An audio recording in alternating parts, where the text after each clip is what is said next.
Friends, welcome back to my YouTube channel. ನಾನಿವತ್ತು ಈಸಿಯಾಗಿ ಟಿಕ್ಕ ಬಿರಿಯಾನಿ ಹೇಗೆ ಮಾಡೋದಂತ ಹೇಳಿಕೊಡ್ತೇನೆ, ನೋಡೋಣ ಬನ್ನಿ. ನಾನೀಗ 1 kg ಚಿಕನಿಂದ ಟಿಕ್ಕ ಬಿರಿಯಾನಿ ಮಾಡ್ತಾ ಇದ್ದೇನೆ. ಅದಕ್ಕೆ 1 kg ಚಿಕನ್ ತಗೊಂಡಿದ್ದೇನೆ, 2 ನಿಂಬೆ ರಸ,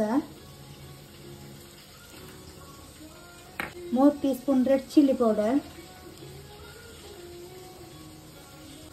ಅರ್ಧ ಸ್ಪೂನ್ ಅರಿಶಿನ powder, 1 tea spoon pepper powder, 2 tea spoon garam masala powder. ಅದಕ್ಕೆ 3 ಟೇಬಲ್ ಸ್ಪೂನ್ ಕಬಾಬ್ ಪೌಡರ್, ರುಚಿಗೆ ತಕ್ಕಷ್ಟು ಉಪ್ಪು, 2 table spoon chicken masala powder, Maggi cubes.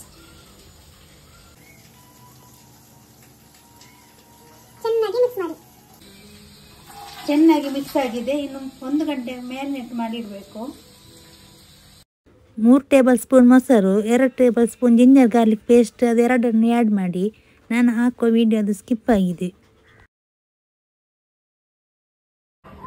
ಒಂದು ಪ್ಯಾನಿಗೆ ಆಯಿಲ್ ಹಾಕಿ ಬಿಸಿ ಆದ ನಂತರ 1 ಅವರ್ ಮ್ಯಾರಿನೇಟ್ ಮಾಡಿದ ಚಿಕನನ್ನು ಈಗ ಹಾಕಬೇಕು.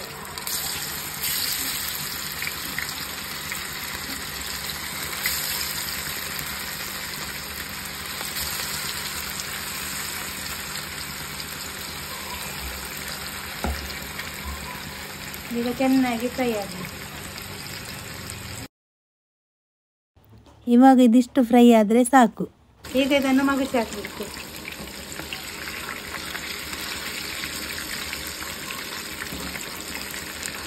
ನೀವು ಇದನ್ನು ಓವನ್ನಲ್ಲೂ ಇಟ್ಟು ಮಾಡ್ಬೋದು, ಈ ಥರ ಗ್ಯಾಸಲ್ಲೂ ಮಾಡ್ಬೋದು. ಇದೀಗ ಇಷ್ಟು ಫ್ರೈ ಆದರೆ ಸಾಕು. ಎಲ್ಲವನ್ನು ತೆಗೆಯೋಣ.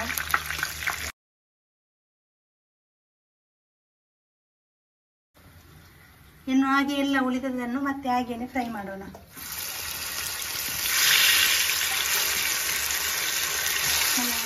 ನಂತರ ರೈಸ್ ಮಾಡೋಣ. ರೈಸಿಗೆ ನಾನು ನೀರಿಟ್ಟಿದ್ದೇನೆ. ಅದಕ್ಕೆ ಬಿರಿಯಾನಿ ಎಲೆ, ಚಕ್ಕೆ, ಲವಂಗ, ಏಲಕ್ಕಿ ಎಲ್ಲ ಸ್ವಲ್ಪ ಸ್ವಲ್ಪ ಯೂಸ್ ಮಾಡಿದ್ದೇನೆ. ನಾವೆಲ್ಲ ಪೌಡರ್ ಹಾಕ್ತೇವಲ್ಲ, ಅದೇ ಸಾಕಾಗ್ತದೆ.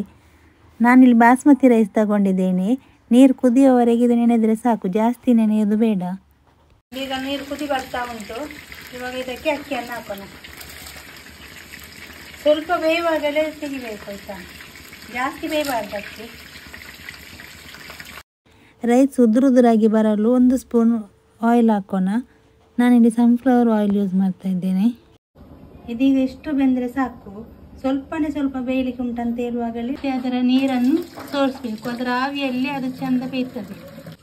ಇನ್ನು ಅದಕ್ಕೆ ಗ್ರೈಂಡ್ ಮಾಡಲಿಕ್ಕೆ 1 ಹಿಡಿ ಪುದೀನ, 1 ಹಿಡಿಯಷ್ಟು ಕೊತ್ತಂಬರಿ ಸೊಪ್ಪು, 6 ಟೊಮೆಟೊ ತೆಗೆದಿದ್ದೇನೆ, ಸ್ವಲ್ಪ ಶುಂಠಿ, 1 ಹಿಡಿ ಬೆಳ್ಳುಳ್ಳಿ, ಕರಿಬೇವು ಸೊಪ್ಪು. ಇದಿಷ್ಟನ್ನು ನೈಸಾಗಿ ಗ್ರೈಂಡ್ ಮಾಡಬೇಕು. ಇದಿಷ್ಟು ಗ್ರೈಂಡ್ ಆದರೆ ಸಾಕು. ಚಿಕನ್ ಫ್ರೈ ಮಾಡಿದ ಆಯಿಲನ್ನೇ ಹಾಕಬೇಕು.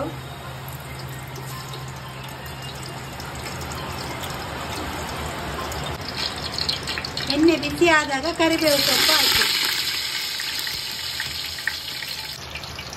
7 ದೊಡ್ಡ ಈರುಳ್ಳಿಯನ್ನು ತೆಗೆದಿದ್ದೇನೆ. ಸಣ್ಣದಾಗಿ ನಾನು ಚಾಪರಲ್ಲಿ ಇದು ಮಾಡಿದ್ದೇನೆ. ಈಗ ಅದನ್ನು ಹಾಕಿ.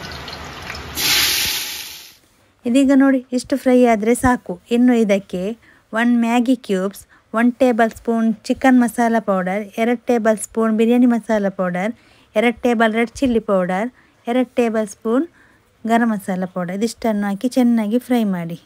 1 ಡ್ರೈ ಲೆಮನನ್ನು ಈಗ ಹಾಕಿ ಚೆನ್ನಾಗಿ ಫ್ರೈ ಮಾಡಿ. ಈಗ 1 ನಿಂಬೆ ರಸ ಹಾಕಿ. ಗ್ರೈಂಡ್ ಮಾಡಿರೋದನ್ನು ಈಗ ಹಾಕಿ.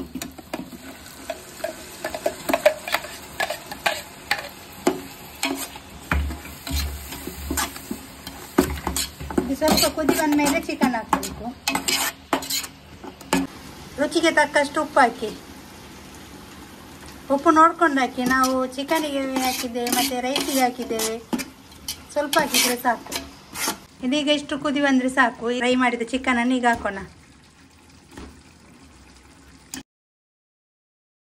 ಚಿಕನ್ ಹಾಕಿ ಚೆನ್ನಾಗಿ ಮಿಕ್ಸ್ ಮಾಡಿ.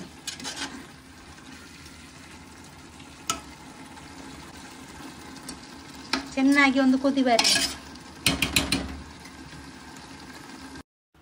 ಒಂದು ಪ್ಯಾನ್ಗೆ 1/4 ಕಪ್ ಗೀ ಹಾಕಿ ಒಂದು ಈರುಳ್ಳಿಯನ್ನು ಸಣ್ಣದಾಗಿ ಹೆಚ್ಚಿ ತಗೊಂಡಿದ್ದೇನೆ. ಗೋಲ್ಡ್ ಕಲರ್ ಬರುವವರೆಗೂ ಫ್ರೈ ಮಾಡೋಣ.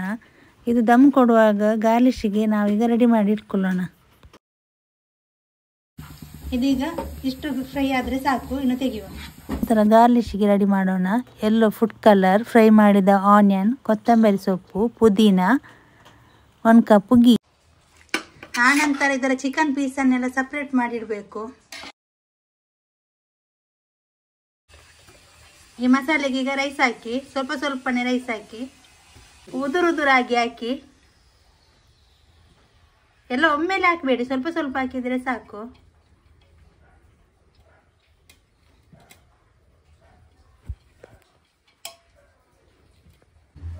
ಸ್ವಲ್ಪ ಹಾಕಿ 3 ಲೇಯರ್ ಆಗಿ ಮಾಡೋಣ. ಆನಂತರ ಕೊತ್ತಂಬರಿ ಸೊಪ್ಪು ಹಾಕಿ, ಸ್ವಲ್ಪ ಪುದೀನ ಹಾಕಿ, ಫ್ರೈ ಮಾಡಿದ ಆನಿಯನ್ ಹಾಕಿ,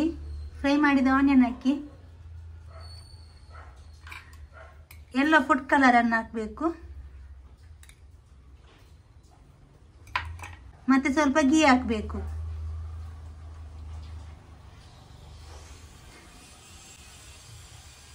ಮತ್ತೆ ಅದೇ ರೀತಿ ರೈಸ್ ಹಾಕಿ 3 ಲೇಯರ್ ಅನ್ನಾಗಿ ಮಾಡೋಣ.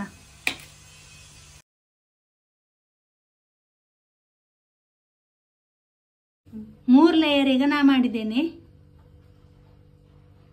ನಾನು 1 kg ರೈಸ್ ಆದ್ರಿಂದ 3 ಲೇಯರ್ ಆಗಿ ಕರೆಕ್ಟ್ ಆಯ್ತು. ಈಗ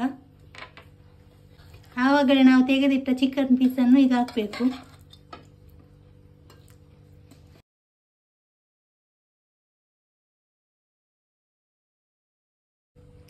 ಮಧ್ಯೆ ಸ್ವಲ್ಪ ಗ್ಯಾಪ್ ಬಿಡಬೇಕು. ಕೆಂಡಕ್ಕೆ ಕೊಕೊನಟ್ ಆಯಿಲ್ ಹಾಕಿ ಸ್ಮೋಕ್ ಕೊಡಲಿಕ್ಕೆ. ಕೆಂಡಕ್ಕೆ ಕೊಕೊನಟ್ ಆಯಿಲ್ ಹಾಕಬೇಕು. ಮುಚ್ಚಲನ್ನು ಮುಚ್ಚಿ ಆನಂತರ ಲೋ ಫ್ಲೇಮಲ್ಲಿಟ್ಟು ದಮ್ಮಿಗೆ ಇಡಬೇಕು. ಇವಾಗ ನೋಡಿ ಎಷ್ಟು ಚೆನ್ನಾಗಿ ದಮ್ ಬಂದು ರೆಡಿಯಾಗಿದೆ. ಇವಾಗ ಟಿಕ್ಕಾ ಬಿರಿಯಾನಿ ರೆಡಿ. ಇವತ್ತಿನ ನನ್ನ ಈ ರೆಸಿಪಿ ಇಷ್ಟ ಆದರೆ ಪ್ಲೀಸ್ ಲೈಕ್ ಮಾಡಿ, ಶೇರ್ ಮಾಡಿ, ಕಮೆಂಟ್ ಮಾಡಿ. ನಾನು ಇನ್ನೂ ಹೊಸ ರೆಸಿಪಿಯನ್ನು ಸಿಗ್ತೇನೆ. ಅಲ್ಲಿವರೆಗೂ ಟೇಕ್ ಕೇರ್. ಬಾಯ್ ಬಾಯ್.